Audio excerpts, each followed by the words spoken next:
was not in the middle anymore. This is BS. Well, what happened here? The algorithm knows who the star is. I don't know about that. I don't like it's all that. about yourself. I don't like that. Nope. You should be in the middle. You won the golf thing the other day. I know. I'm undefeated. You are undefeated. I mean, you've got the what was it? The turf map or whatever it's called. Yeah, Eric, I don't know if you saw it, but I created, those college football maps. If a team wins a game, then they get placed where that other team is from or where that other team has won games. Oh, yeah. So I created that map for just North and South Carolina for when the boys play golf. And since I'm the only undefeated person in the group, my face is just all over the map. Yeah. Nationwide. Yes. We're working. We're golf content creators now. Even though golf isn't over, but there's just like we were just talking before the show started. It is episode 275. It is August 6th, 2025. It is National Root Beer Float Day. We will have more on that in a minute. But like we were talking about, there's just too much football to pass up right now. Right? Yeah. Correct. I mean, come on. Yeah. You can't be flashing the banning of certain things in this league, which we will also get to, and us not have opinions about it. Okay. Now, for those of you who can't see, and you're listening to the podcast, thank you. Shout out to our new background as well. Sponsors presented by Possibly You. Shout out Step Brothers. You could always sponsor the show if you'd like, but thank you for listening. If you are listening, hit a thumbs up, hit the subscribe, leave a review, all those things on all your podcasts, anywhere you find them. But we have a special guest. We called in the big guns. We called in the bullpen. We are discussing the NFC North this evening, and we have one of the most in the know NFC North people of all time, is a Twitter legend, verified today that we saw. We'll get to that in a minute. And known as the Proptologist, the PSR host guy, now on the Spittin Truth podcast. It is at PSR host guy DegenEric. DegenEric. Welcome back to the show. Oh, it's nice. It feels good to be back. We must be close to football if we're back on the Millie Goats podcast. And it's weird hearing the intro music sitting in my house. I'm always at work when I listen to you guys. I'm an audio guy myself, so I appreciate the audio listener. Well, and, what I do is there's a no earbuds rule at the place I work, but what I do is I cut the earplugs in half and I sort of hollow them out a little bit, and then I super glue them on top of flesh-colored earbuds, and then I just pop them in my ears. Nice. So you can have my podcast when you take it from my cold dead hands. You think I'm just going to work through the fall and not listen to podcasts? I will quit this job before that happens. Football is delicate, and we only have as we move through life, there's so much we only have so much football left. That's just a reality. And if you try to tell us that we can't have football, then you can go somewhere else and kick rocks, because it's all about football right now, especially. So all season long, it's hard not to think about how much football we have left or how little football we have left. I'm already sad that it might be over in February. I'm not letting myself be sad about it. No, we haven't. We've had one game this season. It was incredible. We are now at a point where we will not have a weekend without football until February. So what's not to be happy about it? That's beautiful. I mean, I'm pretty sure all of us are doing the same thing. We say this every show. Currently, I'm watching Inside the Training Camp with Joe Thomas in his really, really small hat on top, but his bottom of the hat's really wide. So it's almost like he's got a cowboy hat on with just a bill. Well, and look, I applaud all the old offensive linemen, including one of our best friends, Kilgore. Shout out. But what I can't stand, and might be a how dare you, I don't like it when they get skinny. It messes with my brain. I know them. I know them as big, gigantic, athletic freak offensive linemen. Never miss a snap. And when they lose weight, I'm like, this guy's a nerd. Yes. This guy didn't play sports. This guy's a nerd. He's tall and big for no reason, because he didn't play sports. He played high school basketball. Yes. And wasn't very good at that. Fraud.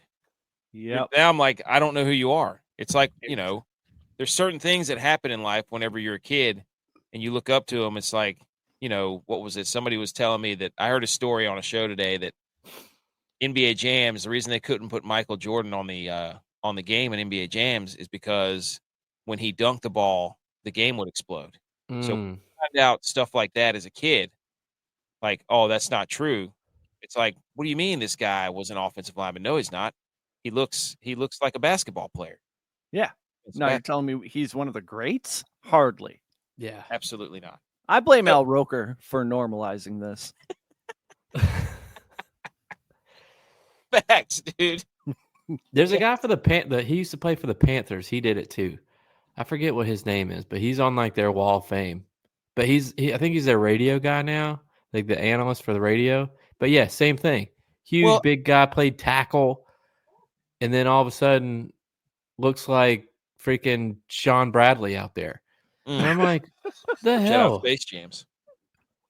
Now you've got it's seeping. Andrew Whitworth is now, they're getting into fashion. You know what I mean? Like they're starting to kind of wear the I'm hoodie, gonna be the hoodie under the suit jacket guy.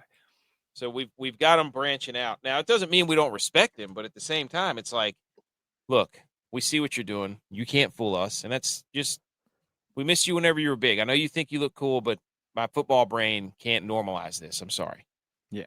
So I think you put it this way too. Is like you hear them talk all the time, and you probably talk back to them. They just don't hear you. So you consider yourself friends. So that's what friends would do, is they'd be like, look, dude, that outfit does not look good. I'm not letting you go and wear that outfit. It's not working, buddy. Yeah, they only reason Jason Kelsey hasn't done it is because being fat is his shtick. Otherwise, he'd be weird looking too. Yeah. Very good point. What is up with the diplomatic immunity that this guy enjoys? He's rolling golf carts over drunk. He's taking his pants off at kids' events, smashing people's phones. Nothing happens to this guy ever. He can do whatever he wants within the city limits of Philadelphia. He's uncancelable.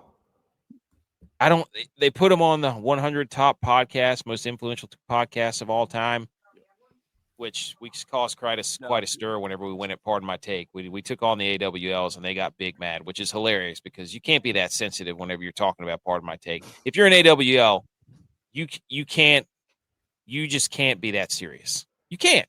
You're going against the code. Also, it's not a real award. Yes. Right. Yes. Consider the source. We rarely. So let's National Root Beer Day. Let's go. Let's rattle off some numbers. We're analytics guys. 16 is the number of roots and herbs that root beer is made of. Didn't know that. 3% is the percentage that root beer makes up in America's soft drink market. That's way lower than I thought. Yeah. 1960, the year when a key ingredient of root beer and the sassafras root, which I thought was made up, was banned by the FDA. I thought they're nerfing our root beers. That was like 23 skidoo. It's just a thing you say. I mean, they took away Four Locos, first of all, and now they took away root beer. Leave us alone. I can't have a sassafras flavored Sparks. I mean, is this even America? Sparks. I mean, I thought I tasted something. I was like, you know what this needs? Sassafras right now, immediately. So it's National Root Beer. I'm sad I saw that because one, it's an awesome name, sassafras, and two, they nerfed our root beers. I wonder what that did. Well, somebody got to look that up. What sassafras did? People probably you could name a boat, you could name a gun, you could name a car sassafras. That works on all kinds of stuff. Yes, sounds like a word that my 4-year-old made up, trying to rhyme with another word. I bet it was something to do with Dr. Seuss. They're like, we don't like that guy. Disney probably put out an apology, like sassafras. That was our idea. Sorry. I'd heard that root beer is called root beer because it's what every soda tastes like before you do anything to it. But then how do you get clear sodas? Doesn't make any sense. That's one of those things. When we find out, we're going to be really sad, just like offensive linemen being skinny. Yep. I know now. Nobody I know crushes more root beer floats than I do. I just had one last night. I eat ice cream every single day. People don't believe me when I say this. I have a giant bowl of ice cream every single day for like 10 years now. As long as you live healthily otherwise and you eat the natural vanilla stuff, you could just eat ice cream, dude. Yeah, you can. They lied to you when you were a kid. Yeah. It has eggs and it has some of the food pyramid in it. It's half of cake, which is breakfast. Yep. I also shout out. We're not going to talk about the Little League World Series, but we just have to acknowledge we're a sports podcast. The Little League World Series is awesome. I love watching that in the middle of the day. Yeah. Kudos to them. Shout out them. And we rarely lead the show with basketball, but this has to be. We're 10 minutes in. I think we're past leading. Oh yeah. Okay. There was a tweet that went out that I've edited this family show from Eric, from PSR host guy, that got quote tweeted by PFT commenter regarding arguably the Michael Jordan of Twitter. Regarding the current events of WNBA, which we never talk about the WNBA, but this is quite a tweet that you have done, and I would like you to take it from here. I've got it on the screen for those of you who can't see, so I will let you handle it from here. Well, they were talking about banning these personal massagers that are ending up on the court in the WNBA, and I said, nobody is coming for your objects. We're just talking about common sense latex and silicone laws. And PFT commenter said, those who trade liberty for security deceive neither. And he's right. The tree of liberty must be watered with KY every so often. That was quite a tweet, my friend. That was incredible. So you got it. Every now and then we've been one by one, our collection, our little brain trust has been getting to these guys, Big Cat and PFT, and we keep chipping away at them. We're right up there. Our brilliance can't be denied. Yeah, I mean, seriously, that was incredible. And then I saw this regarding this same topic of the WNBA, is that the WNBA betting volume on said objects that keep getting tossed onto the court has surpassed the betting volume for who will actually win the game. Wow. That's amazing. Wasn't it the color? What was the color? It was green. They're all been green, but wasn't it? Didn't they have the odds for which color was going to be next? Yeah. It was like the Gatorade bat. Like it was like what Gatorade color is going to be in the Super Bowl here. I expected the next one to be blue because blue was the longest odds. I figured somebody was going to rig it for themselves. Clay Travis says he has information. There will be a fourth one tonight. We were no bag. So how are they bringing it in? We saw it right before. There's only one way, right? The WNBA had instituted a no bag. They should have said no sacks, but come on, put it together there, folks. But they said no bag policy to the games because they're on the lookout. So this. Well, what I was reading was who's the girl for the Fever, Cunningham, the blonde girl. Yep, sure. She tweeted out like, "Hey, you guys stop throwing said objects on the court. You're gonna get somebody hurt." And then this past one, actually hit her. And she didn't fall. She didn't get hurt. So kudos to her, though. She got back and said this tweet did not age well because nobody actually got hurt from another one being thrown on the court. It is quite a. Not since the debut of Brazzers has been there this much action on these things. I don't know if you're the WNBA, if this is, they're mad, but it's given them a lot of, we're talking about it to start the show, which we never talk about. We wouldn't be talking about it unless this was happening because this is hilarious. It's just funny, and it's the same. There's a serial tosser. Is it the same guy? I don't know. Do you think? Can I football your WNBA? Football it, dude. Please. This started with our great friends. You're not trying to football. You're trying to Buffalo from Bills. Buffalo, New York, who threw one at one GOAT named Tom Brady. So this is a Buffalo thing. This started in Buffalo. It's continuing. I believe there's Bills fans everywhere. We're America's teams, red, white, and blue. I believe that this is it all roots from Buffalo. It all root beer floats from Buffalo. I love that. What a segue. Yep. I have no idea. So we might get to golf at the very end, probably not, but we have got NFC North football that we're going to talk about. We've got some other headlines that we always talk about. We've got a little water cooler debate that involves football, that's about football. So, this is, if you came for football, you came to the right spot.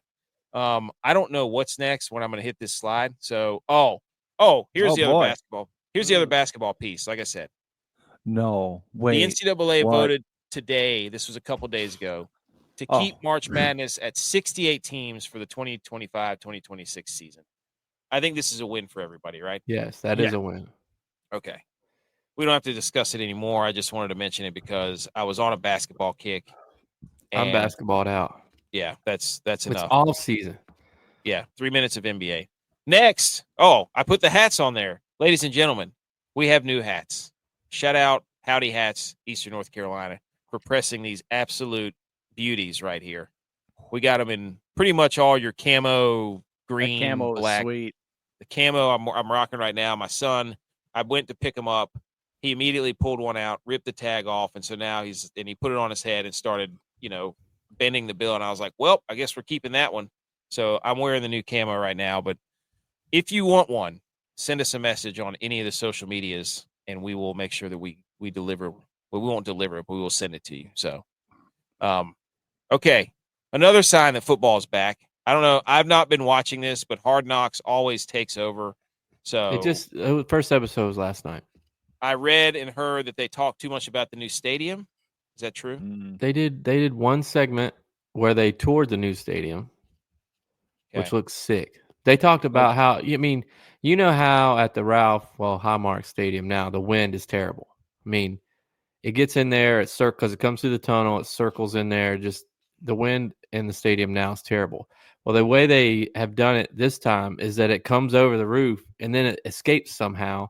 So there's practically no wind ever in the new stadium. Yes. Weird. Now, is this a virtual tour, or do they got steel girders and cement poured and shit already? Oh, this time next year, they're going to be playing games in it. Oh, damn. I didn't know they were that far along. Yeah. Oh, yeah. That's so J-Buz's theory is that the Bills are going to lose the Super Bowl or win. We're going to win the Super Bowl this year to open the new stadium first game next year. Yeah. Well, there's a team called the Kansas City Chiefs that you can't beat. I don't know if you've.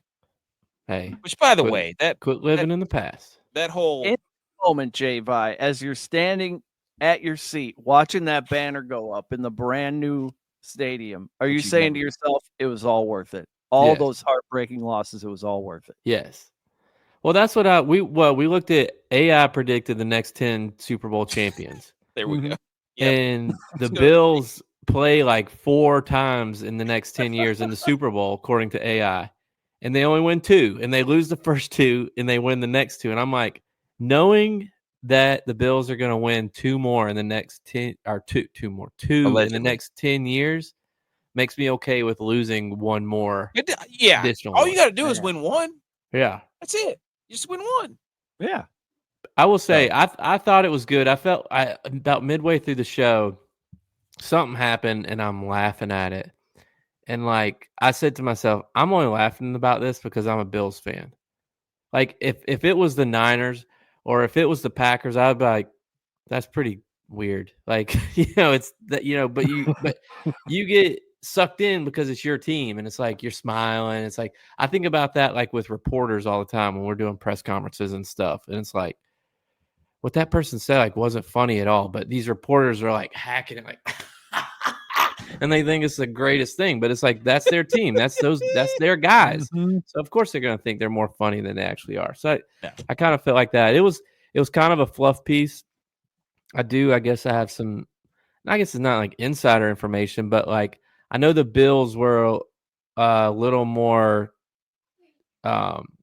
closed off than how Hard Knocks usually is. Like they didn't let them do the RoboCams in the coaches' offices and stuff. And it's like I could tell this just because I do it for a living. But you're like in the game, dude. A lot of times, a lot of those coaches weren't mic'd. It was a lot of boom work, and it's like you can tell the sound quality just because of that. So it's like you can tell it's like the Bills aren't giving them as much access as most teams do for Hard Knocks, but I thought it was still pretty good. Yeah, they're a good team. They have some things that they need to hide still. Like usually you're covering a terrible team.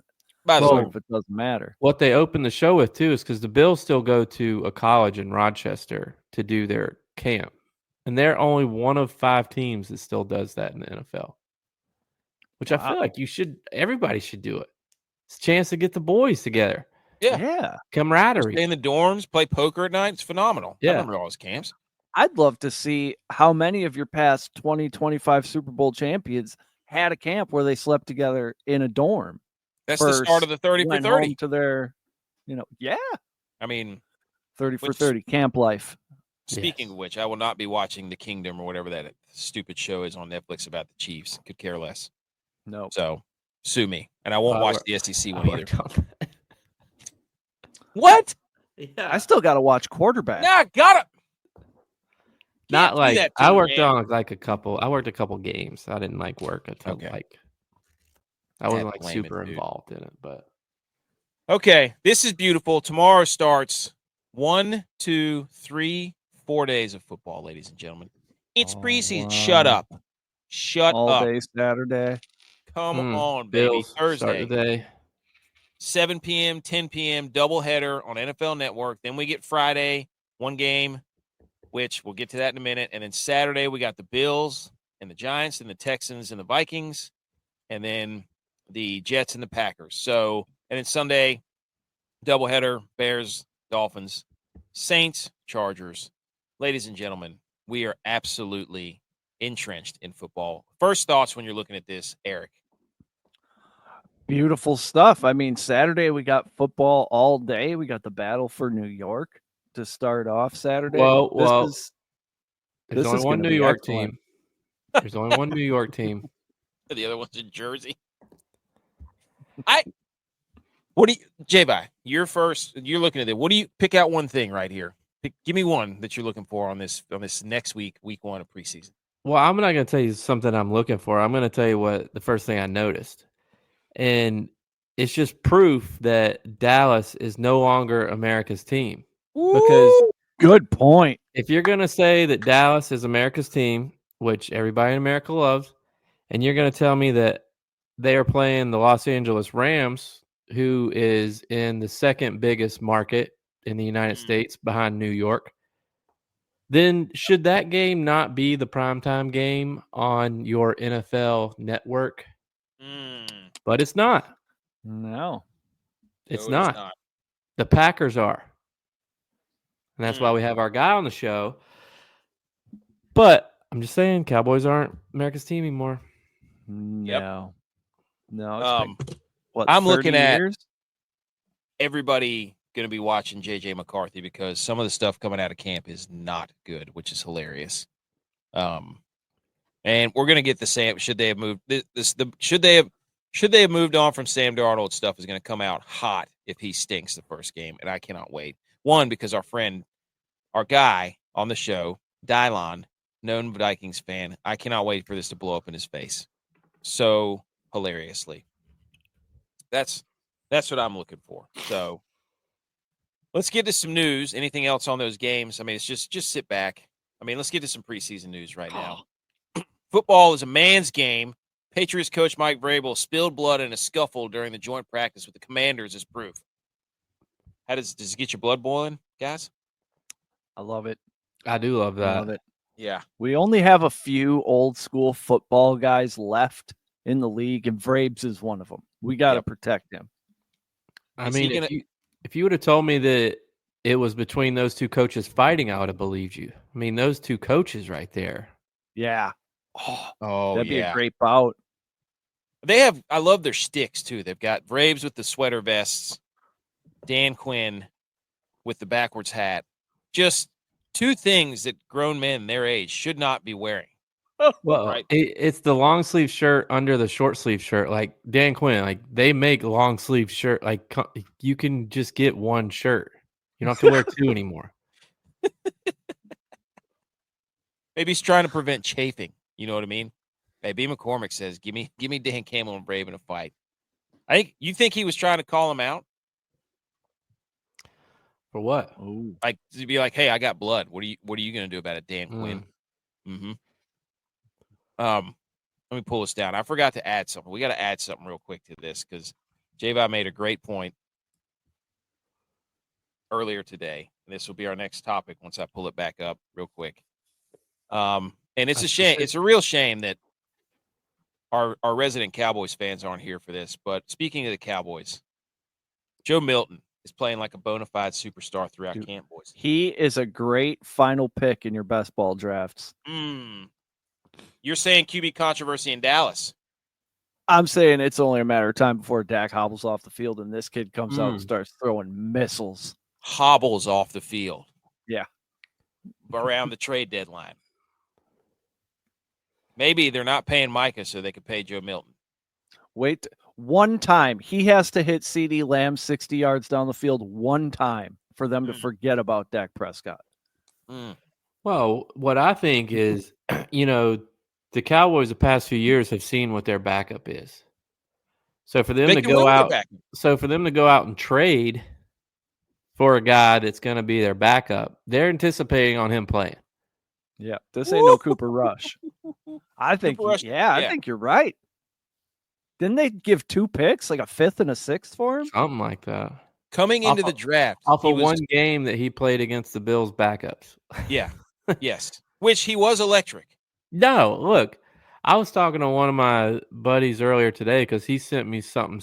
He actually sent me this, which then I forwarded to our group. But he's like, you think he really has it? And I was like, sometimes you watch guys in college and it just doesn't click. But for whatever reason, they're athletic enough or they have the right size to make it to the NFL. And then in the NFL, it actually starts to click. He might be one of those guys. He's watched a lot of quarterbacks. He's been a backup. That was something that Anthony Richardson didn't get to do, or Caleb Williams, or, these guys that get come in and thrown right into the fire. Mm-hmm. There's something to be said for watching. I mean, the Packers have done it for decades. Yep. That's their system. Yep. So, Joe Milton, great advice. Shedeur Sanders is going to start in the preseason opener, boys. It's the Panthers. Dude, this is going to be the most. Are they setting him up for failure? He's not going to get credit if he plays well because it's preseason, and he's going to get destroyed if he plays terrible. So well, they don't have another option. All their quarterbacks are hurt. Except 40-year-old Flacco. Didn't they just bring in Snoop? Snoop Huntley. Well, Pro Bowl quarterback Tyler. Yeah. Huntley. So, I don't know. I think there's something to this. I'm not sure what I make of the Shedeur Sanders stuff.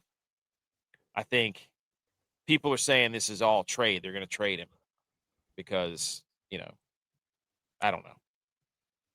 And then Travis Hunter shied away from a circus. Nope.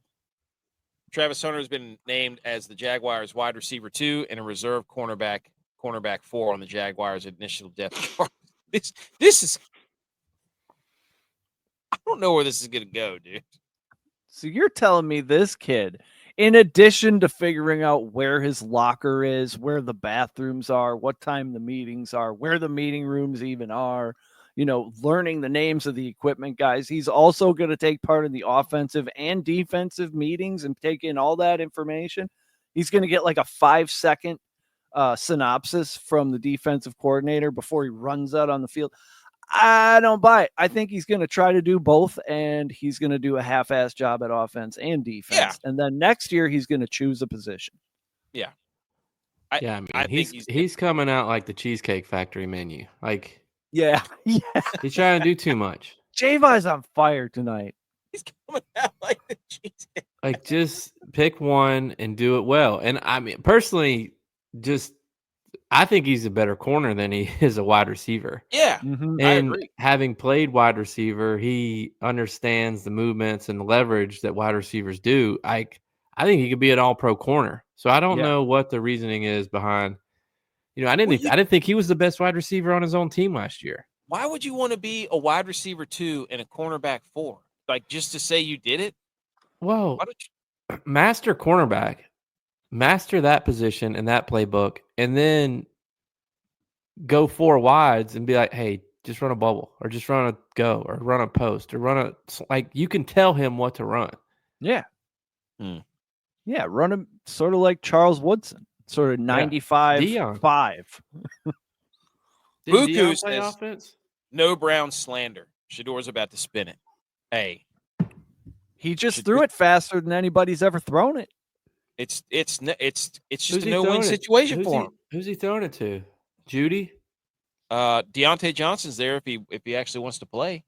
What's the opposite of a try hard? That's Deontay Johnson.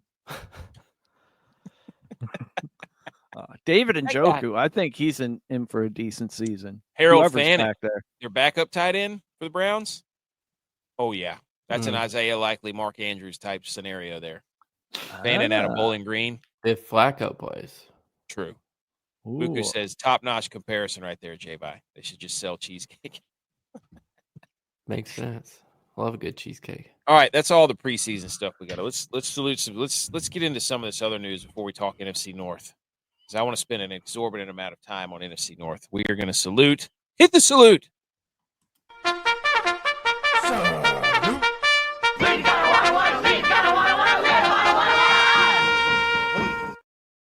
You don't get that graphic as an audio listener, though. Salute your shorts, like yes, an all-time classic. It was. I don't know that anybody has a segment called "Salute Your Sports," so I feel pretty good about that one. The originality of that. Yeah, somebody, I think Chris made us the actual graph. The I can't do that. My graphics are limited, so. But anyways, here we go. We're going to talk about ESPN buying everything, the NFL with the smelling salts, and college football coaches poll came out this week. So we're going to touch on those before we get into NFC North. I put these in the wrong order, but this is disgusting. This is the Where NFL. Did this even come from? What? Where did this even come from? I feel like it came out of left field. It's banning the use of smelling salts during games, saying the products aren't proven to be safe and also could mask the signs of concussions, according to a memo to the league it sent to teams on Tuesday. The ban comes out as a result of the FDA warnings that were issued in 2024. There it is again. 1960, they took away our sassafras, and now in 2024, they're taking away our smelling salts. Sassafras, smelling salts, there's a little similarity there. Oh. You tell me. Also, it's literally the cure to concussions. What do you mean masks? It cures them. Somebody gets knocked out, they give them smelling salts to wake them up. They wave ammonia in your face, and then boom, done. So, J-Vi, initial thoughts on smelling salts. I mean, my initial thought is that it says banning the use of smelling salts during the game. So, to me, that just means on the field. So I think people are still going to be letting it rip on the sidelines and in the locker room. I mean, Kittle said he was going to retire because of this. I was so close to inventing a safe smelling salt alternative and becoming so wealthy. This would be your moment right here. I hate to even say that out loud because somebody's going to steal it. You know what I mean? And then we're gonna be in an uphill bet gala battle again. Mm-hmm. So yeah, it's gonna be bet gala all over again. I've been cautious of what to put out on the internet because people. Anyways, it's neither here. What do you think, Eric? What do you think of this smelling salt? I think it's part of the game. I mean, this is like taking chewing tobacco out of baseball. You can't do this. No. I came up with a list. I said they took away the slap shot 100-mile-an-hour thing from our hockey. They already took away the chain gang. They already have taken away baseball fields that were football fields that were baseball fields in the transition of really whenever it was really football season. They took away the Bud Light commercials, the Real American Heroes, Real Man of Genius. I'm sorry. I mean, how much more are we going to let them get away with taking from us, the consumer, and the players before we step in and say enough is enough? I mean, this has to be the line. How is Tight End University gonna? I mean, they might come up with some kind of secession plan when they get together, and we just won't have tight ends anymore. Yeah, dude, don't tell that to Arthur Smith. He was trying a 0 running back, 4 tight end set personnel the other day with Jonnu Smith in the backfield. Love that. Which not even the Wisconsin Badgers would do that. Mismatch nightmare right there. Yeah. But yeah, so here, yeah. Buku said, I feel like we're well into 2025, but 2024 works. You know what? You're right, Buku.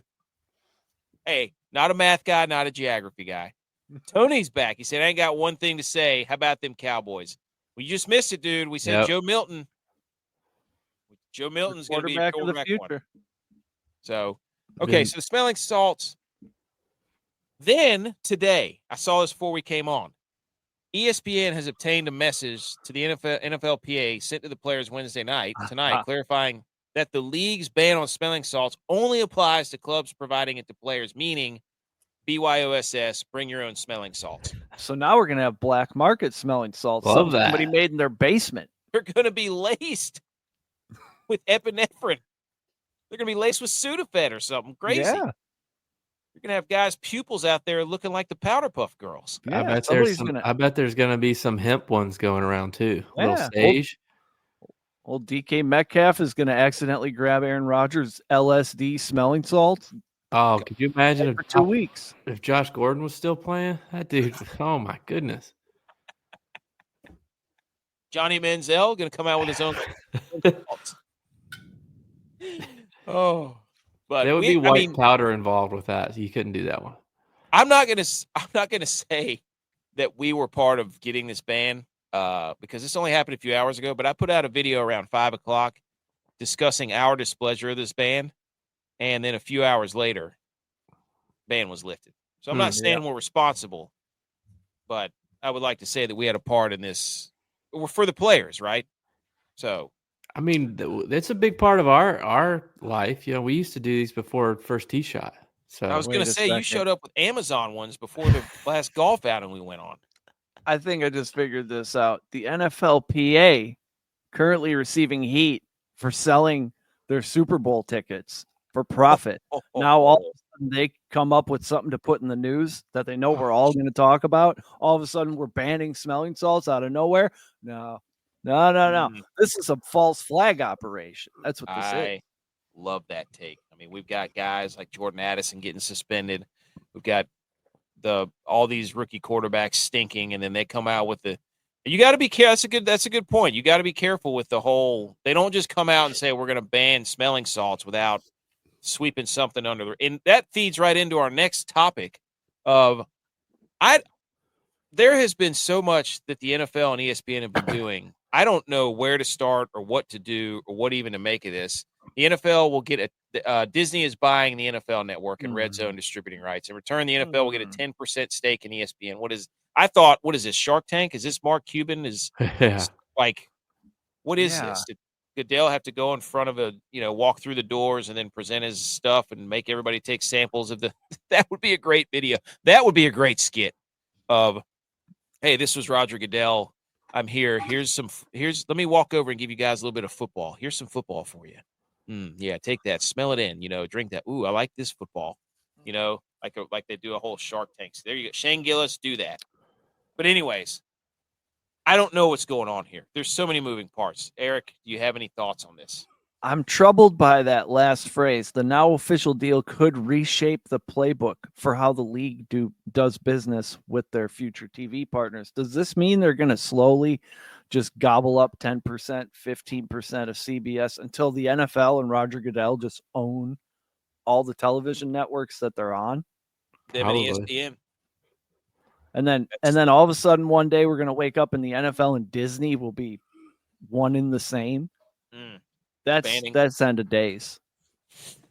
I can't. They're gonna do those little disclaimers before a football game. Hey, sorry, this game does not represent the views and the direction of our company. Blah blah blah blah blah. And then they play football, and it's like, would you just stop apologizing for everything? Yeah, I don't need Lilo and Stitch out there with a stop hate banner or anything like that. J-Vi, what do you think of this? I'm still trying to wrap my head around it. Like, I was reading somewhere today, too, that Goodell said that it could lead to a college football red zone. Right here. Yep. Ooh. So I don't know if that's ESPN just trying to buy red zone. Just so they could do a college football red zone, which my guess would probably be led by McAfee, which means that I'm definitely not going to watch it. I just, the 10% thing is weird to me. Why does the NFL want 10% of Disney? I don't know. Or is it just ESPN? Like, is it 10% of Disney or is it 10% of ESPN? Like, why does the NFL want 10% of that? ESPN's the only one that doesn't have a Super Bowl. I think The Super that's a good Bowls point. are Fox and CBS and NBC. So and again, I don't know when those deals are up. Is ESPN is ESPN like the one that is the dummy that is doing this? So now the NFL can be like, well, ESPN gave us 10%. Like, if you guys want a deal, you said, you got to give me 15 or 20 to keep what we're doing. But I don't know, what do they do with that? Like, football's not year round. I don't know. Maybe they're going to try to get involved with the UFL or whatever that thing's going on. But I think this is Roger Goodell getting that 10%. I don't know. Something's fishy.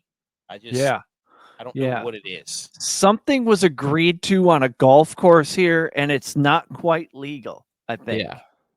Yeah. Well, that's what Jerry Jones said. He makes lots of deals, but until they're signed, they're not really deals, but they're handshake deals. I think the NFL wants to control the narrative of what is said because ESPN has the loudest mouths in the industry. And so Roger Goodell, this tells me that he's sensitive. He doesn't like people bad-mouthing his league. And so far, you've got people like Stephen A. Smith and all these people who are going unchecked, giving all their opinions. And Roger Goodell is going to come in there with his 10% ownership and be like, if you say one more bad word about the Cowboys, you're out. We will fire you. I bet you that's what it is. Like, Scott Hansen tweeted it out that they bought Red Zone, and I replied and said, you have leverage. You are the Red Zone guy. So use that. When they come to you with stupid ideas, use your leverage. Yes. Dude, if the on-screen product that we turn on at 11 a.m. or 1 p.m., depending on where you live, if that changes, we're going to have real problems. Because there's only a few things in this world that are perfect. Reese's peanut butter cups, ice cream sandwiches, and Red Zone. That's it. I'm telling you, dude. They start messing with the red. Like, he's getting too ahead of his skis. He thinks people won't revolt against. Yeah, I mean, you probably have ads on Red Zone now too, if it's on ESPN. Ooh. So the NFL, they're going to 7 hours of commercial-free football. That's the brand. That's what it says. And they're going to require other media assets. I don't know what that means. Something about fantasy football too, and NFL. ESPN gets all of the fantasy football stuff that NFL does. That's a big. You know what? I'm glad. That's the only thing I'm glad about because I hate whenever people make me draft in other leagues. I have the ESPN app, and all my leagues are in that. And it'd be different if I started somewhere else and had to do ESPN. But I've been ESPN forever, and I don't like change, especially for that. A dumb brain can't handle it. There's the other landmark agreement. There's no more Monday Night Football doubleheaders. Well, hate that. Really? That's a win for me. Yeah, that's a win for me. Oh, I like the staggered doubleheaders. The ones that start at the same time are that's not good. Yeah, no, that was. But dumb. give me an insurance game that starts 45 minutes after this game, just in case this game sucks. Yeah. So, I don't know. The ESPN and NFL Network will get standalone windows for 28 combined games, and then 4 NFL games ready to hit the open market. I don't know what that means. I don't either. So, and does that mean Amazon's out? Maybe I don't know. That was kind of annoying. Coverage was decent, but going to Amazon to watch football is kind of annoying. Yeah. Well, Al Michaels is up there just not giving a rip about anything. He's just hammering checks. And Kirk Herbstreit, people got tired of him and is throwing his dog all over everything. And, come on. How do you make people dislike a golden retriever? You just make Kirk Herbstreit. You got to work at it. Get a social media account for his dog. And then the ESPN PR, like, I'm not going to read all this nonsense because I don't know what it says. It's talking about for fans. Yes. ESPN, hand us the rights to this. Did AI write this whole thing? Because the headline tells me it did. Yeah. The ESPN and the NFL a touchdown for fans with a football. We've got to do that. So much better. You've got to, come on. Let's workshop. And then at the very bottom there, they say the extra point, ESPN's commitment to NFL storytelling. I don't want NFL storytelling. I want NFL games. I want NFL films storytelling. Steve Sable. That's the only one I want telling me stories. See, don't Shark Week my football. Exactly. Don't Shark Week my football.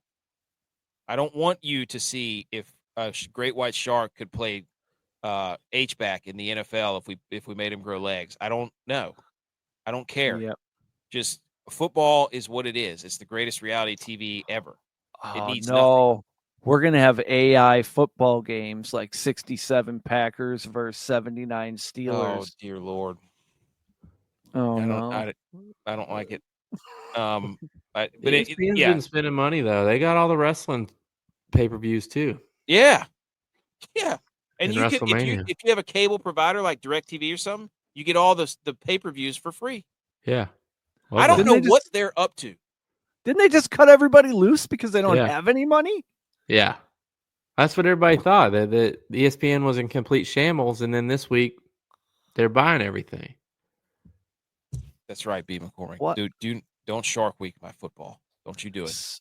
Something happened. There's something going on here that they just keep, hey, you get the WWE for free. Hey, we're going to merge all the fantasies. Well, you know what that's going to do, too, is it's going to drive up the price of your cable. You're going to see that. I mean, that's why we go again. That's why all the cable and satellites are so high anyway, because they sign these ridiculous NBA. I mean, football's a part of it too, but all these big deals with these professional leagues, and they got to have a way to pay for it. I mean, you're essentially paying for LeBron James' salary. Yep. Whether you want to believe it or not. Damn it. Well, I mean, I want him traded to the Cowboys in exchange for Micah Parsons. That's all we need to get going there. But anyways, so we're not going to read all that. But and then anything else on the NFL merger with ESPN, whatever. I don't know. Something's up. It's like it's politician type stuff where they're like, you get this for free, you get that for free, and then behind the scenes are like, yeah, but you're going to pay a ridiculous amount of tax on capital gains. So I don't know what they're planning with the I've heard nothing of the Sunday ticket, and my fear is they're going to jack up the price of the Sunday ticket because we're getting all this extra stuff that they gave us for free. Mm-hmm. And they're going to be like, look at everything you get. We're going to add another $300 to that. And I'm going to be paying $1,000. And then, that might break homes. I have to go to my wife and my family and be like, honey, I have to watch football. I don't know what else I'm supposed to do. The good thing about that, though, is you live on a river and you can fish for your food, so you don't have to go to the grocery store. Exactly. You have to change your lifestyle. Which I can do. Yeah. I have crab pots in the water as we speak. But there's a lot of people that are landlocked that can't do that. You know what? I will mail you a fish. Okay. I will mail you a fish. Yes. I'll mail you one redfish. One redfish in exchange for a donation to the Sunday ticket. But anyway, so no more NFL stuff, but the college football preseason coaches poll has come out. What is top this? 25, ladies and gentlemen? We have got 1, 2, 3, 4, 5, 6, 7, 8, 9 of the top 25 are SEC teams. Of course. That sounds about right. Yep. Yeah. Which is like what, 40% or something? Mm-hmm. Just about close to it. So, and we've only got one group of 5 team, which is Boise State, that they've snuck in there at the very bottom. But this is all a ruse to go ahead and say, remember whenever preseason, so-and-so was ranked 13th, or Ole Miss was ranked 15th, or Texas A&M for whatever reason is ranked 21st for the entire year, like they did for Missouri last year. Florida, for some reason, who sucked last year, is ranked 17th. So I don't know what to make of this. J-Vi, what's your initial thought on the coaches poll here? Look, it's a placeholder for the first week. Don't really pay much attention to it, but it is a way to hype up the first couple games. I mean, think about week 0, you get a ranked game, Love Kansas it. State, Conference Iowa game. State. Yep. Week 1, you get 2 top 10 games, 1 versus 2, and 6 versus 9. Yep. Nice. Nice. I mean, what's not to like about this? I'm just excited football's here. Whatever they're putting out there could give 2 SHITs about. Yep. It's Sugar football. free Even watching that new SEC doc that came out on Netflix. Not watching it. Thought it was. I watched the first episode. Did not think very highly of it, but I was excited that we're about to get to see the pads pop again in a couple days. Yep. And college starts, and it's more passionate in college, and it just made me excited that it's coming. Whew. Man, that first preseason game, dude. Oh, when I saw Cavani, whatever his name, Vidal, get flattened on the pylon on the sideline, I was like, whoo! Jumped up out of my seat. We are back. Yep. The Eric. Apple Orchard has the little "See you soon" sign out front. That means we're just a few weeks away from having coffee and apple cider donuts on a 50-degree morning while we set our lineups. Yes, indeed. There's nothing like building a DFS lineup and then setting your fantasy football lineup and then just sitting there watching football all day long. I do love this Boise State at 25, though. And I hope they keep that ranking for when little App State goes out to Boise week 3. Shock the world, baby. It's what we do is we go into ranked opponents' houses and we either play you to overtime and lose or we win. Mm-hmm. It's the only 2 things we do. It's going to be a long day for you. Eric, your thought on the top 25 here? I think it's a lot of brand loyalty there with Florida and Texas, number 1. I think this is just designed to get the people talking. Is the NFL going to ink a deal with the SEC next? Maybe that's what all this ESPN stuff is. Just a direct pipeline straight to the NFL. Preferential treatment. That's my biggest fear. An apprenticeship program? Yes. I'm confused about Illinois. Like, where did Illinois come from? What do you mean, dude? I spent a whole show telling you that Illinois was going to win the Big Ten, or at least be in third. I must have been asleep during that show because I don't remember that show. Are you serious? I spent, and I don't know how much time. We went through the schedule, and I was looking. I do this for every college football preview. Well, does this mean that the Big Ten is easier to be good in than the SEC? Because Brent Venables is, or whatever his name is, Brent, the big guy. Yeah. He's taken 2 Big Ten teams to top 15 rankings. When he left Arkansas, they suck.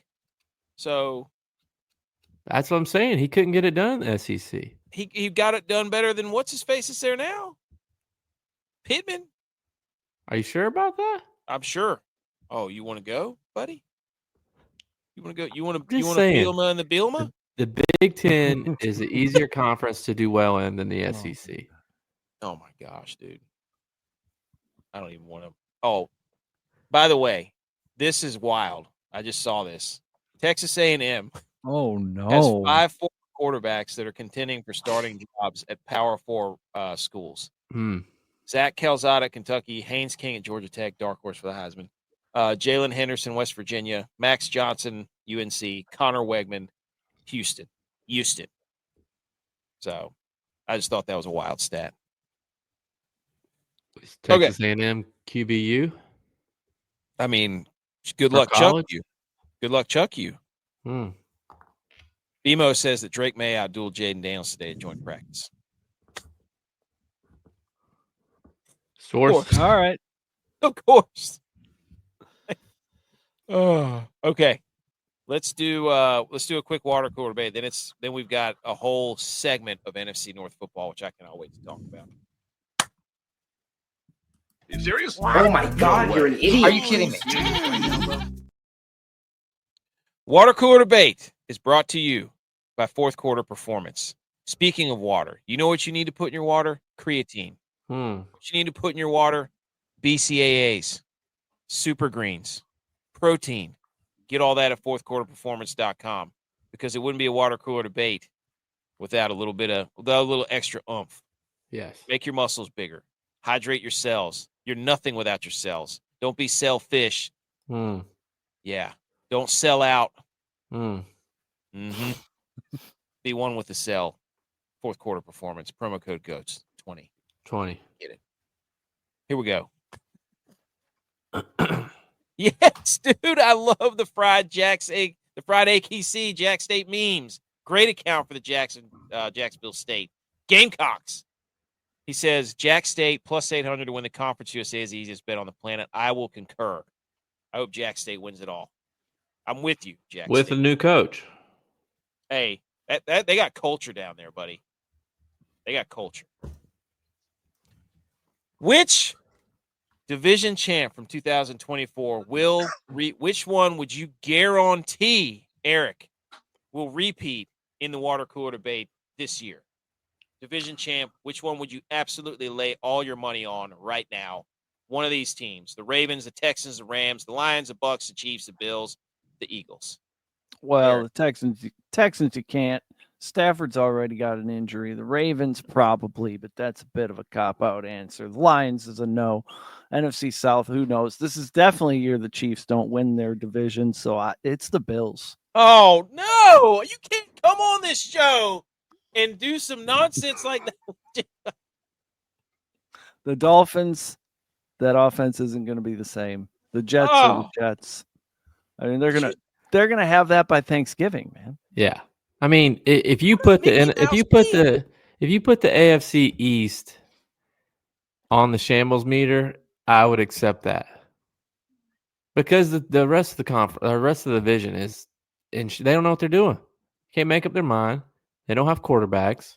You got their coach out there saying, McDaniel, that, hey, it's a great day to be alive because we're one day closer to death. And it's like, what? You don't slap that on the way out of the locker room. I'm sorry. That's what happens when you come from San Francisco, I guess. No, that's what happens whenever you start getting fancy haircuts and worrying about your sunglasses and wearing joggers, and who knows, it's vaping on the sidelines. I got to know what he's doing. The Bills, the fried AKC says the Lions are the Bucks. The Bucks. Lions are not winning that division. No. I would have to say lock of the century, immortal lock, is going to be the Bucks. There is nobody in that division that absolutely scares me. I would say power rank right now, the Buccaneers. The Bucks barely won it last year. Yeah, I think. Yeah, but the Falcons have a team. No, the Falcons can't get to the quarterback. They haven't been able to get to the quarterback since they banned sassafras and root beer.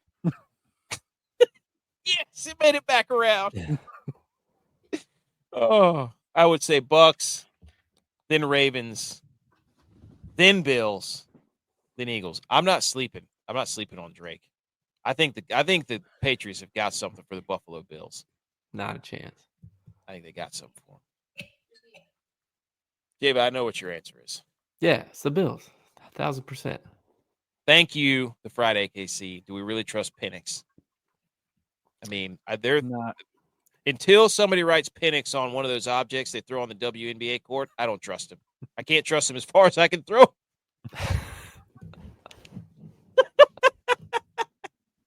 Okay. That was a water cooler debate brought to you by Fourth Quarter Performance. Let's hit the football yay, and let's talk NFC North. Football yay. Man, I will tell you what, we hit that right on the hour. We've got quite a bit of time to dive into this NFC North. Look at that. That felt good to be hit that right on the hour. That was crazy. Highly professional.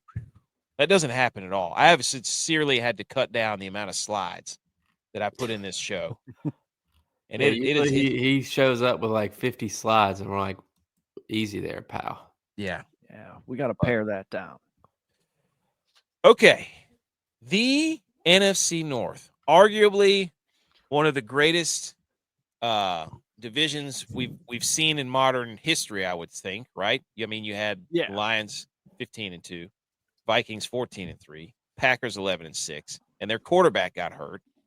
Chicago 5-12, which we all expected because they stink, and Caleb Williams stinks.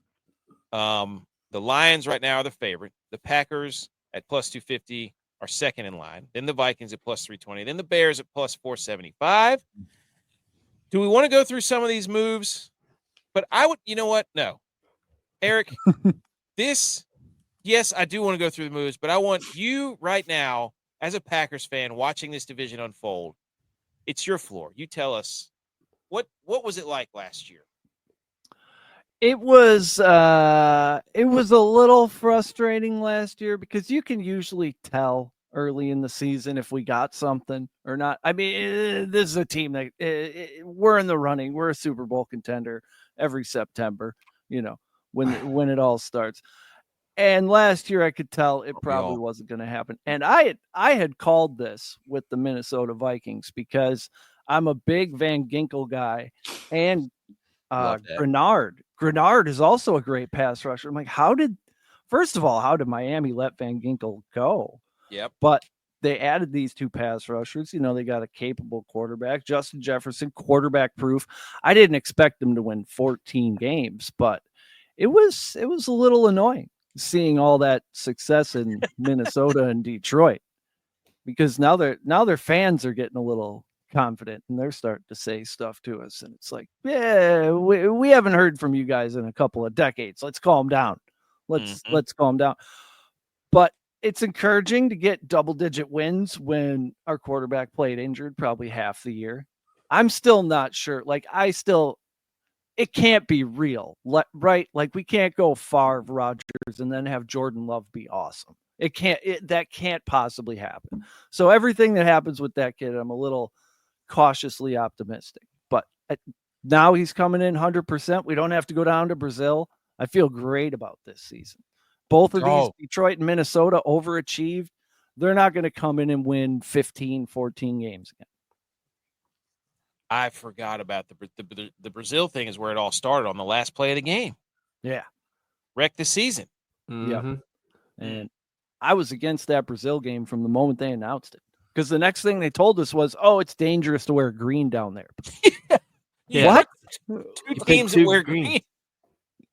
J-Bye, your NFC North synopsis. I mean, we had to sit up here and listen to Dylon all year.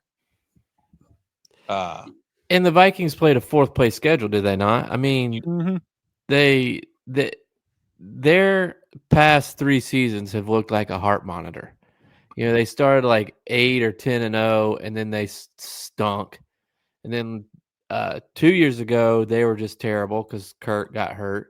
And then last year, they were back up again. So it's like you really have no idea what Minnesota Vikings team you're going to get. They had a lot of rest advantage last year. I think 5 games they had rest advantage. 1 game they had rest disadvantage, and that's flipped this year.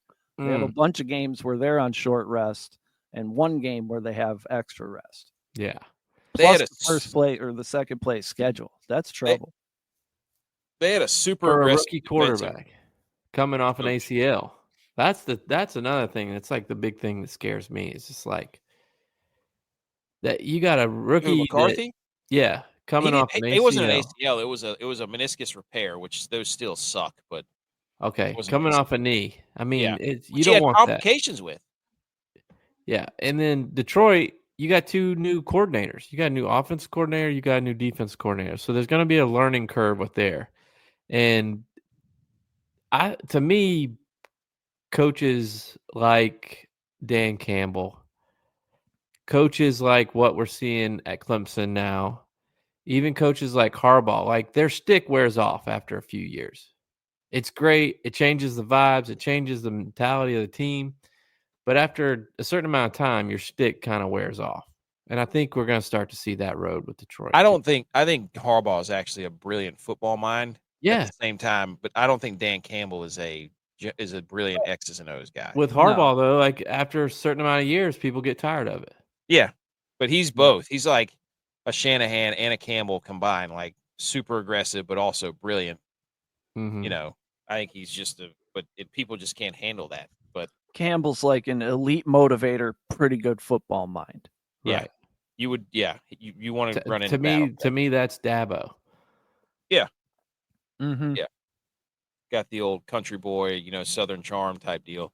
I just hope the Vikings suck, and I hope my take on Caleb Williams continues to age like just the most beautiful fine wine, so that I can continue to go back and quote tweet eyeball emojis at everybody who bookmarked the tweet where I said he was going to be the 4th best quarterback in his division, and everybody's, well, his division was Sam Darnold and Jordan. Yep. The guy stinks. He can't play on schedule. He has no idea how to watch film. He can't read a defense. Running around sassafras football is not going to get it done, not even in the FDA. And Ben Johnson needs you to run the play as it's called. He needs you to take 3 steps and throw the freaking hitch. Only when Caleb Williams takes a snap in his head, he says, it's Caleb Williams time. And maybe he's going to throw the hitch, but probably not, because he's a gifted athlete and he can throw on the run. And he's been told all his life that he should improvise more. And he's going to piss Ben Johnson off. Ben Johnson is going to take out 2 teams at once for us, because Detroit lost both coordinators. And then he's going to get into some kind of battle with Caleb Williams where you can't bench the kid. So I don't know how you rein him in. They're tied to him, but it's hilarious. I love it. You could see it though, but the Vikings, I hope they stink. I hope they lose every game this year. And I hope, I don't want anybody to get hurt. It's not, don't misquote me, but I hope the Vikings are terrible. And that's Jefferson already with a hamstring. Addison got suspended. They're in some trouble. It's not like it was last year. This is one thing that I hate that I can see coming is Justin Jefferson is these kids' heir Calvin Johnson. He's one of the best receivers in the league, if not the best receiver. But he's just playing on teams that can't get over the hump. I mean, they won 14 games. But what do they do in the playoffs? They lost in the first round.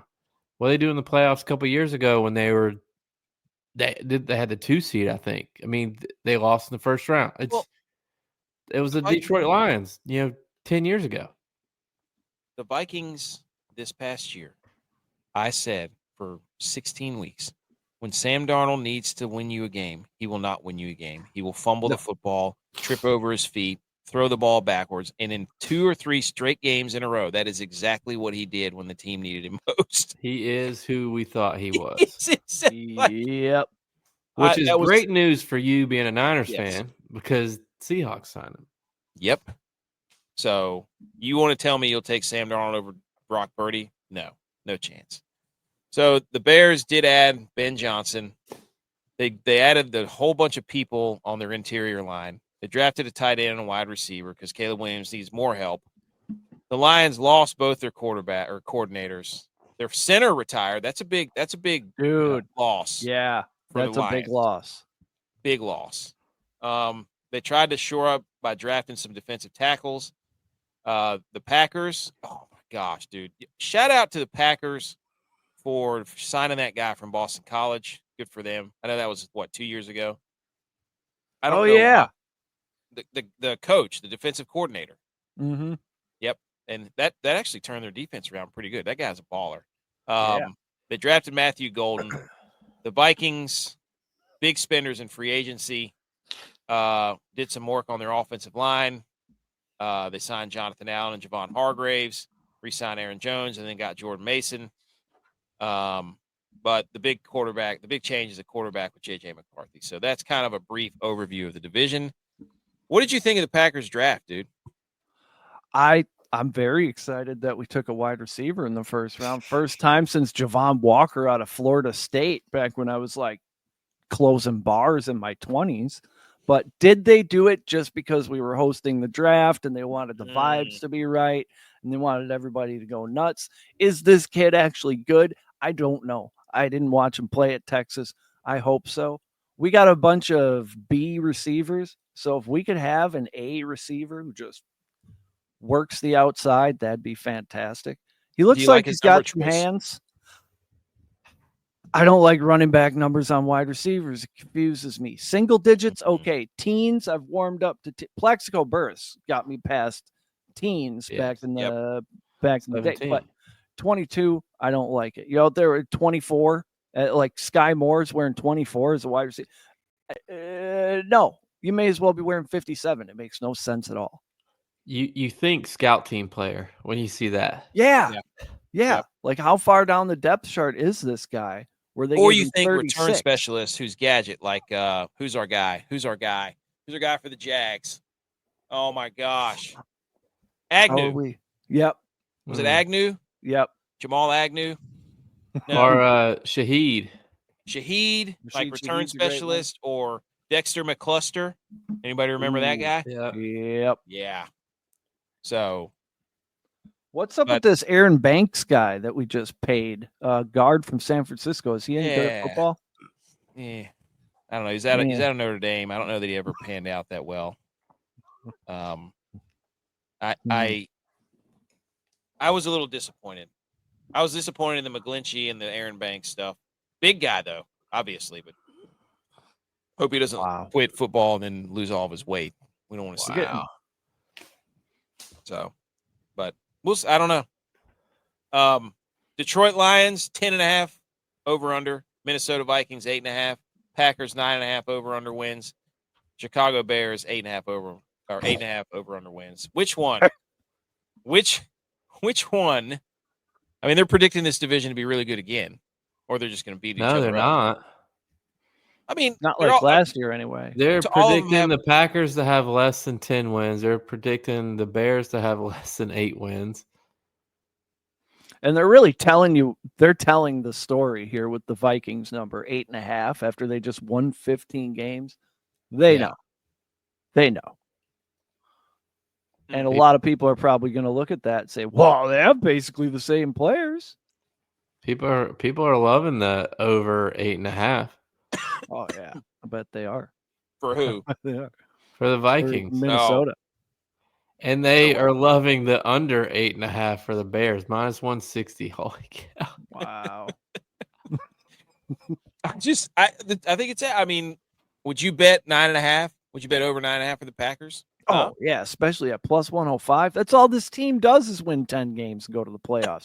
Now, what are they going to do when they get there? Not much, but they make sure this team is good enough to win 10 games and keep that waiting list long and keep everybody on going down the tubing hill. The Green Bay Packers is like a mega corporation up there. They can't be going 6-11. They got to. That's why we don't make any big. They're like the Notre Dame, Notre Dame, or was it Texas? No, Notre Dame, and who else wins it? Just like 9 or 10 games every year in college football. I guess it was Clemson. They're like Tommy Fleetwood. There you go. Yeah, like he's gonna get you a backdoor top 10. Yep, but he's never gonna win it. Love that. So, I don't know. I mean, I'm not saying that, but they're saying that usually in a division you're going to see somebody with 5 wins, like over under 5.5. Yeah, and it's just not the case. Like they say, AFC North football. Can we say that's? Do you watch the game and be like, this is just NFC North football? As an NFC North guy, NFC North football used to be, the black and blue division in the NFC. This is weird that we're scoring points and winning a bunch of games. Usually, you win the NFC North with a 10-7. Back in the day, 10-6 would get it done. Like the fact that we won 11 games last year and finished 3rd is crazy. Yeah, that is crazy. Who did y'all play last? Like who was the division that they played last year? NFC West, I think, right? Which was a terrible division. Who's the AFC teams that we played? Because it had to be the South, right? Was it the South? I think it was. So. AFC we get South. the AFC East this year, I believe. Yeah. The North. We get the North this year. Oh, yeah. We're gonna have ourselves a North off. North off. That's what I'm talking about. Camp North End. Let's go. True North. There should be a belt for that. They should do that. They should get like a championship belt for if you win. Like you're the team of the North for the year. Yeah, that would be a fun. That's how Roger get. You know what? Don't get out of here with your touchdown for the fan nonsense. Let's play for a championship belt. If you play the North and you're both from the North, you should get a belt. Be like, we run the North. That's what it should be. They should do mini Super Bowls, like in-season tournament. Yeah. Play them at Eastern Washington. Don't Boise NBA State. my football. Mm-mm. Oh no, Nate Dogg. He says my Bears 8.5 should be higher. Oh, Don't no. drink the Kool-Aid, Nate Dogg. Yikes. Don't do it. Don't waste your money. Go Do we have the take that. schedule? Do we have the schedule? Oh, I don't know that I put the schedule on here, but I can find it real quick. You want to pull up the Bears schedule Yeah. and just go through it real quick? There's no way they win 9 games. All right, we'll pull it up real quick. Hold Not on. a chance. All right, we're going to do the old school Google. Let me pull this down real quick. We're going to do the old school Google way here, fellas. How about that? I Let's mean, do it. I think the Packers win that division. Really? Yeah. Yeah. Really? Yeah, I just think Detroit LaFleur- lost too much. yeah, and LaFleur's a good offensive minded head coach. And already is familiar with the guys he has. Yeah, I don't think the Bears are going to get there with Ben Johnson. I mean, it's his first time being a head coach. He's not I think familiar he's with going to these get really guys. frustrated. I think he's Yeah. going to get very frustrated with Caleb Williams not throwing the ball when he's supposed to throw the ball. Well, The I mean- Matt Nagy comparisons will be flying before the snow yeah, in and Chicago. it's, as much shit as we give Jared Goff, like he ain't running around. He's getting the ball out of Nope. his hand. Well, As we're like, As my teen daughter might say, Jared Goff understands the assignment. Yes. yes. Caleb Williams does not. Yeah. Well, we're acting like Ben Johnson came like he was making, some sort of masterful stew out of, what's that stuff called? Scrapple. He had freaking Amon-Ra St. Brown. He had Laporta. He had 2 running backs that were Pro Bowlers. He had the best offensive line in And football. Williams, who can fly. He was Javonte, is it Javonte? Javonte Williams? James Williams. James Williams? Yeah. Yeah. That dude can fly. So, I mean, he's got weapons everywhere, and you just send them all different directions. Good luck. Try to keep up with all that speed. Yeah. Now So, you got all right. Colston Loveland. Best of luck. Yeah, that's right. Okay, so the Vikings at the Bears. They could win that one. Is that Monday Night It's Football? a great game? time to catch J.J. McCarthy. Yes. Then they play at the Lions. That's a lot. 2 division games right off the bat. That is wild. NFC North football, baby. They don't beat the Lions. No. No. Cowboys. I At don't the think they Bears. beat the Cowboys either. Can they run the football? I mean, if they can run the football, they can beat the Cowboys. Yeah, but that's going to have to go away from the Caleb Williams show. Can Caleb Williams, even though he said he wanted to throw for 4,000 passing yards and then gave a whole speech about how it was about him, and then at the end he goes, oh, yeah, and win football games. Mhm. Okay, buddy. So are you going to be fine handing the football off against the Cowboys defense who gave up like 170 yards a game? Cowboys, can they win that game? No, Cowboys win that game. Dak's usually actually pretty good first couple games. Yeah, that's true. So we got them at 1-2. Do they beat the Raiders? I don't know, man. That's a toss-up for me. Is it in Chicago? Maybe. No, it's in Las Vegas. No. So we got them at 1-3. They're not going to beat the Commanders on the road. So they're at 1-4. They can beat the Saints. They could beat the Saints. So that's 2-4. They're not going to beat the Ravens. That's 2-5. They're Nope. not going to beat the Bengals. Nope. It's 2-6. The Giants, yes. So they're 3-6. Vikings, They don't sweep the Vikings. no. So 3-7. No. Do they beat the Steelers? No. No. Aaron 3-8. Rodgers owns the Chicago Bears. Oh, great point. They're not beating the Eagles. That's 3-9. That's their last chance to get him. Yeah. That's Dude, it. if he wins, that would be so great. Are they going to beat the Packers in No. Green Bay? Not in No. Green Bay. They're Not- 3-10. Do they beat the Browns? Okay, Depends who's 4-9. playing quarterback for the Browns. True. We'll give them the Browns.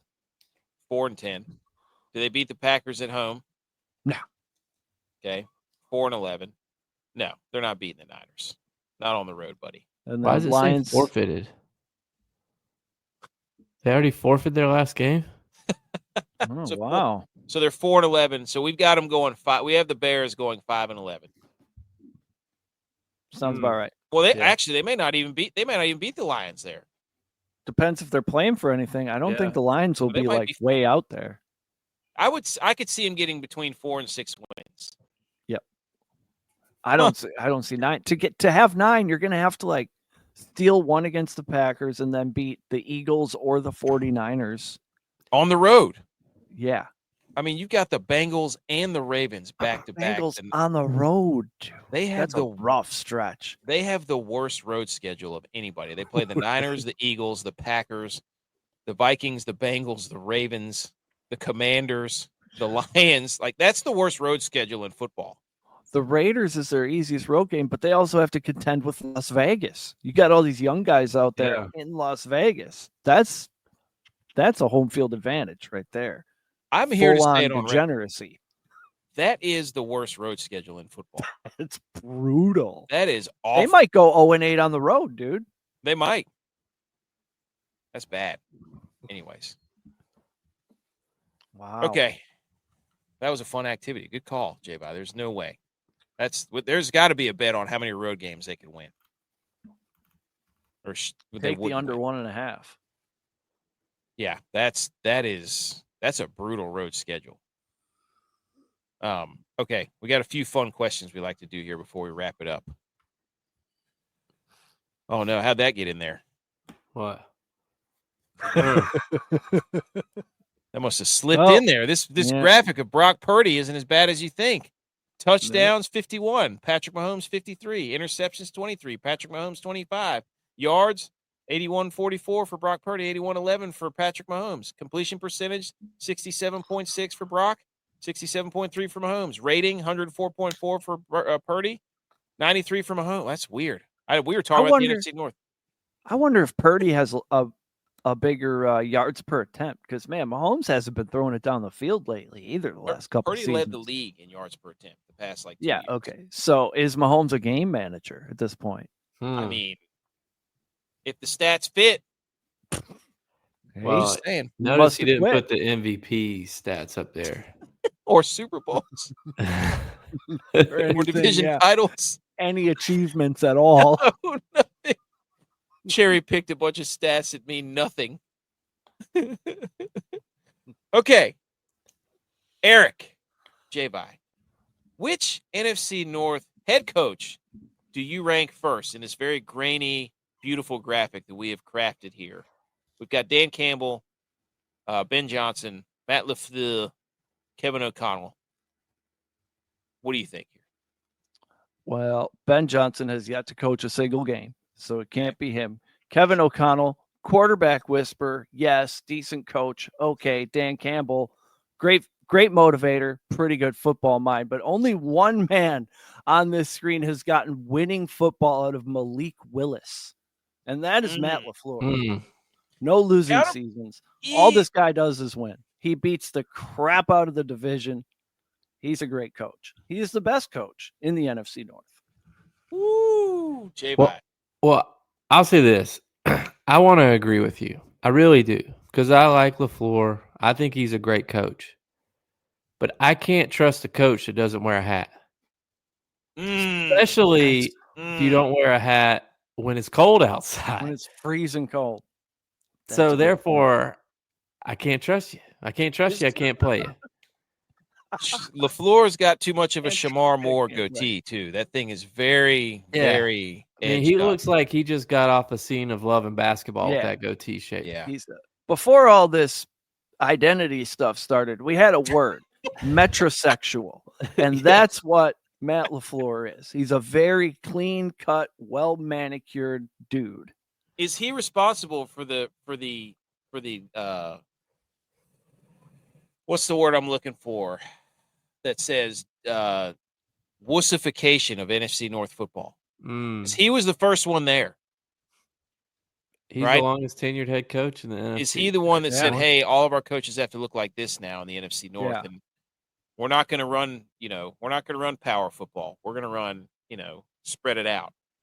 If you've never gone to dinner with Sean McVay, you don't get to coach. I was going to say, you can tell, like, he came from that Sean McVay tree. Like, look at the coaches that were from the Sean McVay Kyle Shanahan tree. Like they all look like this, like Dweeby, McDaniels, LaFleur, all these guys look the same. I mean, they just Who would you put as first, J-Bone,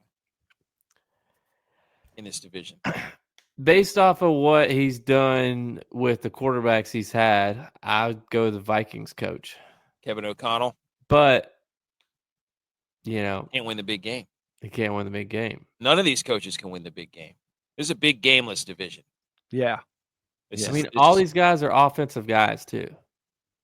It's like the Big okay. 12. I mean, they're going to put up a lot of points. What happened to defense? They're In not the going to NFC play North? defense, and I mean, look at the Super Bowl champs. Defense wins championships.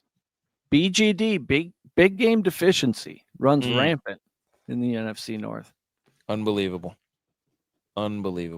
Is this the division with the most letters in their division as logos? That'd be a fun activity. 2. It might be.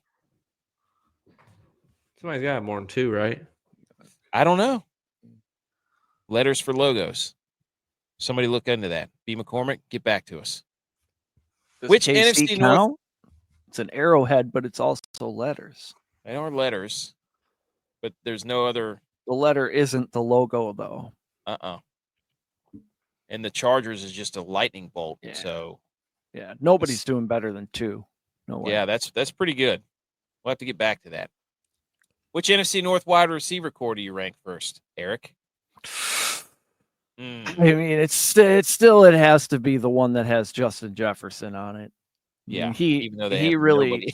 supersedes a lot of stuff. If you're going on aggregate, I would probably, yeah. I mean, Detroit would need a third guy. So Tim Patrick is a third guy. I draft that guy every year in fantasy football. But it really, Matthew Golden is a question mark for us. So we're probably the second best. I would go Minnesota, Green Bay, Detroit, Chicago. Roma Dunze, known malcontent. And now you got Luther Burden getting yelled at for lining up wrong and stuff at camp. So you got DJ Moore and Who walks this off Colston the field Loveland in the middle kid of the play. better be able to play or they're in trouble. DJ Moore walks off the field in the middle of the play because the quarterback won't throw him the ball. Yeah. And then you got didn't DeAndre Swift get run out of Ben Johnson's offense in Detroit because he wasn't taking what's blocked and he's getting cute losing yards? So you're gonna have your quarterback out there freelancing when he's supposed to just be throwing a 12-yard out.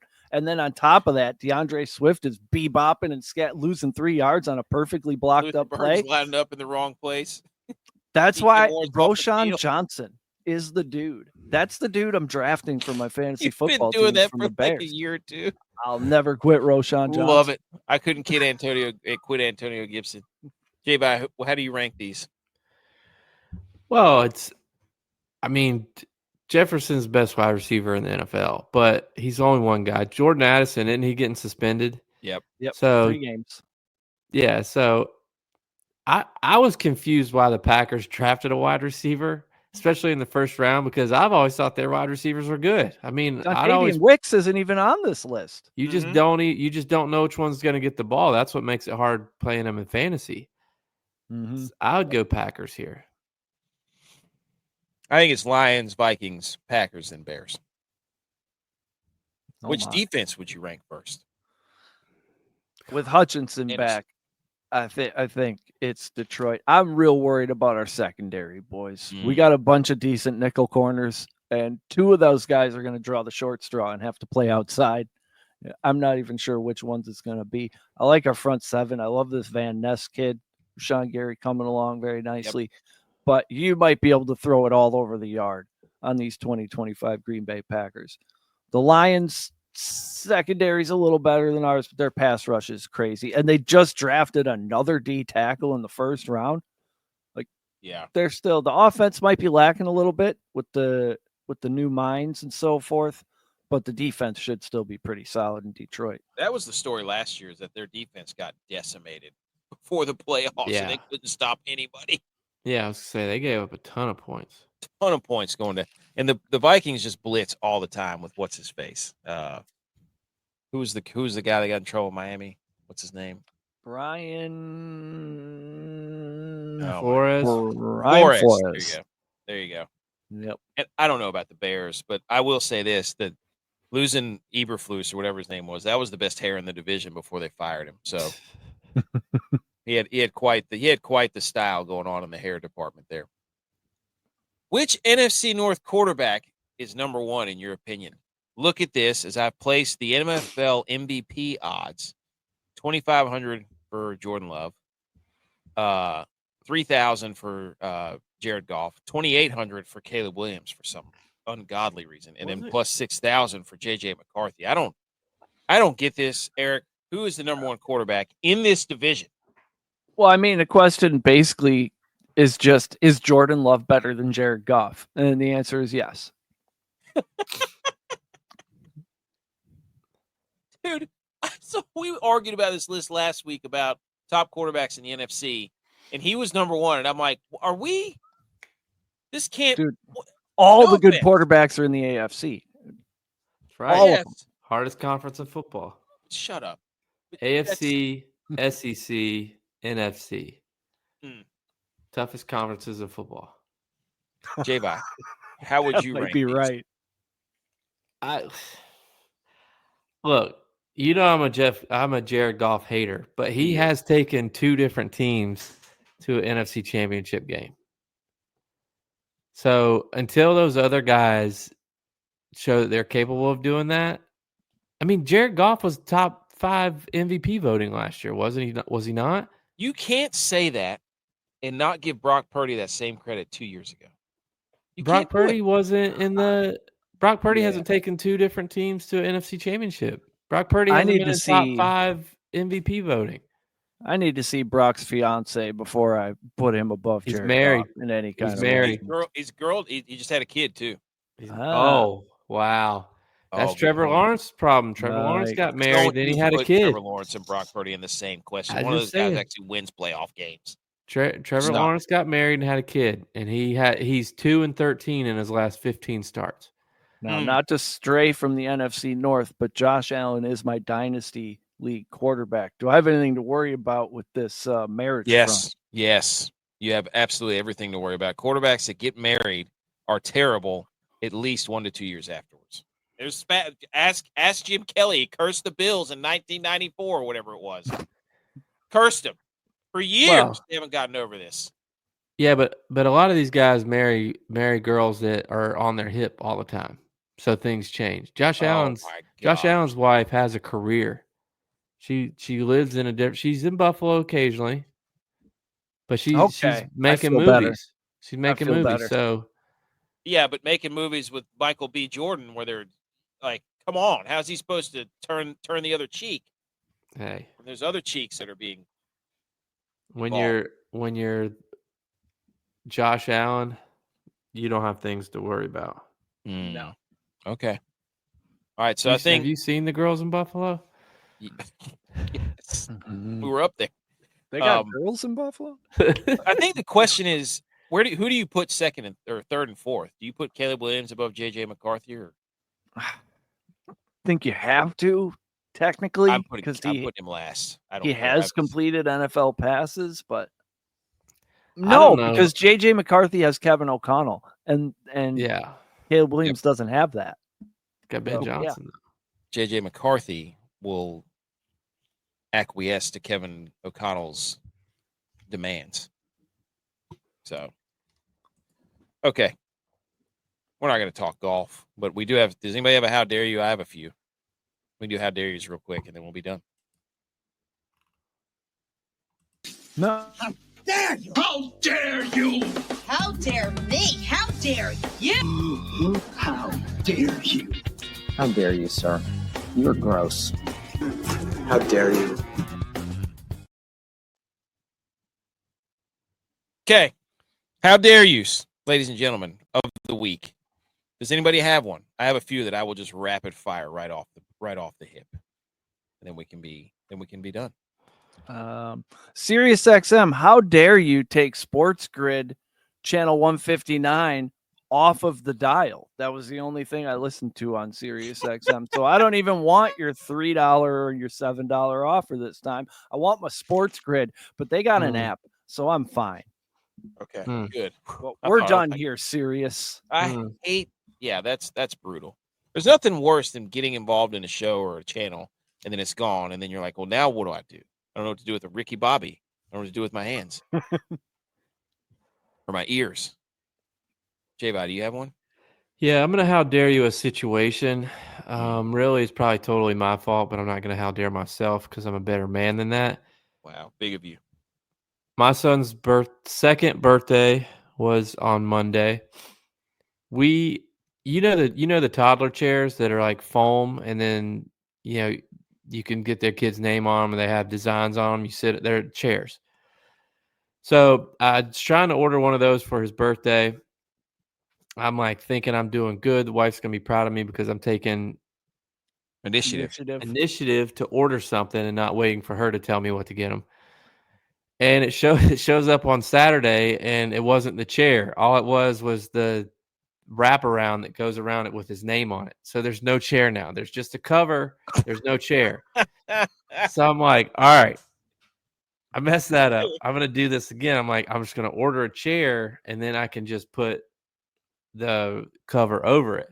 So I ordered the chair, and it got here today, and it came in a box that was like 4x4, all scrunched up. So now this thing has to expand, and I put the cover over it. And my wife's like, that cover doesn't fit. And I'm like, you gotta wait for it to expand. But it started to expand, and I haven't admitted to her yet, but I think she's right. I don't think the cover's gonna fit. So now I've ordered an expensive cover that didn't come with a chair. Now I've ordered a chair that was pretty expensive, and the cover's not going to fit the chair. So how dare that whole situation for trying to do it for my son for his birthday, and now he doesn't have a chair. For the kids. For the Can kids. you heat gun that thing? Maybe shrink it up a little. I don't know. I might have to. Wash it. You got this an thing O.J. needs to be Simpson washed. chair. This needs to be washed before he sits in it. You got an O.J. Simpson. Look, the cover doesn't fit. All right, I'm going to rapid fire these. How dare you to this guy who accidentally threw away his hard drive with 8,000 Bitcoin, and now it's worth $1 billion, and he quit his search. You pansy. Wow. Does that mean he's dead? That must mean he's dead, right? He should be out there every day. I don't care, because that could change. Yeah. I mean, if you find that, I don't care if it takes 20 years. How dare you, you coward? Also, how dare you to Mina Kimes, who came out with this worst song discourse about wedding songs? Well, guess what? How dare you? Because we did that 2 years ago. Okay, Jeez. you're not being original here. We did this already. How dare you to this guy who said Hot Honey needs a better PR team? Because I said that like a week ago, and here comes this guy getting a viral tweet out of it. How dare you? It should be though. Hot Honey is so good. I do warn you, don't go too hard in the paint or you'll make it a phase. Like I haven't had Hot Honey in a long time now because I went so deep when I first discovered it. I was like, I'm putting this on everything. Dipping watermelon in it. I made my own. I got local honey, and then I put Tapatio hot sauce in it. And I didn't eat anything but 5 chicken breasts for dinner the other night, just dipped in hot honey. I'm serious. Last night, that's all I had. No vegetables, no nothing, just 5 chicken breasts. Carnival diet. How dare you to the Yasso bar for shrinking the size of this bar? It's a disgrace. It's disgusting. Don't think we don't notice you or RX bars or Fit Crunch bars for shrinking the size of your healthy desserts. Yep. And how dare you to Sideline Cap Collection? Because Kyle Shanahan started this, and then the NFL banned him from wearing them, and it's a disgrace. And now they're selling them. So is that classic a biker hat? I don't know, dude. There's so many. Like a Wyndham Clark biker hat. Yeah. What is that? You know what I'd love? I'd love a plain hat with just the little goat in the bottom corner. That'd be sweet. That would be cool. I love minimalist hats. I love those Shanahan little logo hats. He started all this 2 years ago, and then they told him he couldn't wear them. And now they're selling them. Hypocritical. Okay. I wonder if he sold 10% of himself to him. Good point. I believe Dylon is working on a new football song, but it's almost time to start playing the football song again as we exit the stage. Do you want me to play it? I mean, you tell me. That ice cream beat came on at the roller rink the other day, and I was doing all kinds of just head nods and stuff. I was like, people would probably look at me like I'm crazy. Anyways, that has been episode 275. Eric, we thank you for coming on and providing us the NFC North wisdom and your Packer fandom. Do you think they'll win the Super Bowl? Final words. Yeah, I think it's time. I think it's at that point in Jordan Love's career. He's had a little, he's had his hot start, came down, little trial, little tribulation. Now we go. He is healthy, so that, good for him. Secondary is something that could come together over the course of the season. Counterpoint, if they have to play the Niners in the playoffs, you're not winning that game. You have not won that game in years. You won't win that game. We'll do a shave the beard off bet. Yes. Oh, he won't do it. Yes, I will. No, you still have to shave your head from shaving your beard when the Rangers were in the playoffs. And I'm done. I'm done with playoff beards. They don't work. I'm done. They don't work unless you're on the team. They don't work. Facts. Okay. We'll save the football song and let's do some ice cream beat.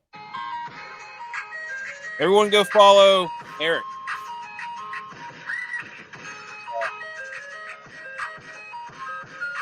Niners, go football.